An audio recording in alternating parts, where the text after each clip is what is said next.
पाठ 20 सुक्ति मुक्ता मतलब मोती जैसे उत्तम कथन। पहला, विद्या विद्यन्ते अमृतम। विद्या से मनुष्य जीवन का अमृत प्राप्त करता है। दूसरा, शीलम परम भूषणम। चरित्र सबसे महान आभूषण है। तीसरा, दीर्घ सूत्री विंशति। देर से काम करने वाले का विनाश होता है। चौथा, साहसे ही श्री वसति।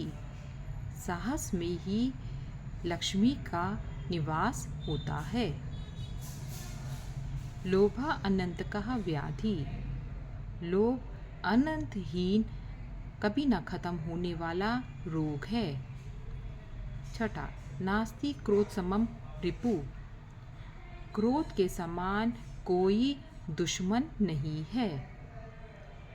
सातवां, अविचारितम न कर्तव्यम। बिना सोचे समझे कोई कार्य नहीं करना चाहिए। अब ये 7 तक की सुक्ति मुक्ता का भावार्थ आपकी पुस्तिका में नीचे ही दिया हुआ है, ये देखिए।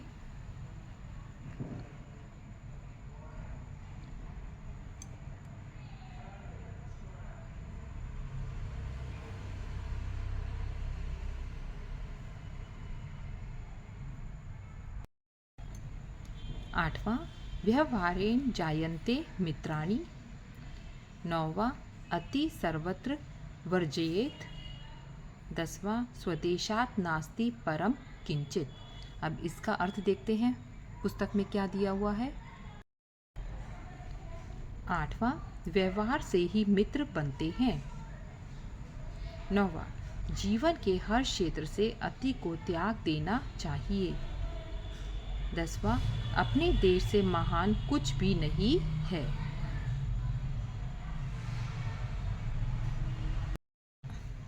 अभ्यास प्रश्न। प्रश्न 1, पाठ के अनुसार रिक्त स्थानों को भरें। क, विद्या विद्यन्ते अमृतम। विद्या से उत्तम कुछ भी नहीं है। साहसे हीम श्री वसंती। साहस में ही लक्ष्मी निवास करती है। शीलम परम भूषणम। स्वभाव में शीतलता ही सबसे बड़ा आभूषण है। व्यवहारेण जायन्ते मित्राणि। व्यवहार से ही मित्र बनते हैं। स्वदेशात् नास्ति परम किंचित। अपने देश से महान कुछ भी नहीं है।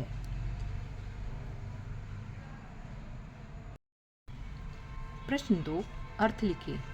शीलम व्यवहार। दीर्घसूत्री देर से काम करने वाला। व्याधि रोग। अविचारितम बिना विचार के।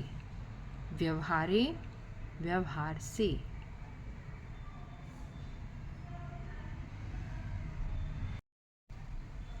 प्रश्न 3, संस्कृत में नाम लिखें। क, मैं साहस में निवास करती हूँ। श्री। ख, मैं सबसे महान आभूषण हूँ। शीलम। ग, मुझे जीवन के हर क्षेत्र से त्यागा जाना चाहिए। अति माने बहुत लोभ। घ, मेरे समान कोई शत्रु नहीं। क्रोध समम क्रोध के समान। प्रश्न 5, संस्कृत में अनुवाद करें। क, देर से काम करने वाले का विनाश होता है। दीर्घ सूत्री विंशति। ख, बिना सोचे समझे कोई कार्य नहीं करना चाहिए। अविचारितम न कर्तव्यम। ग, लोभ अनंतहीन रोग है। लोभः अनंतकः व्याधि। घ, क्रोध के समान कोई शत्रु नहीं। नास्ति क्रोध समम रिपुः।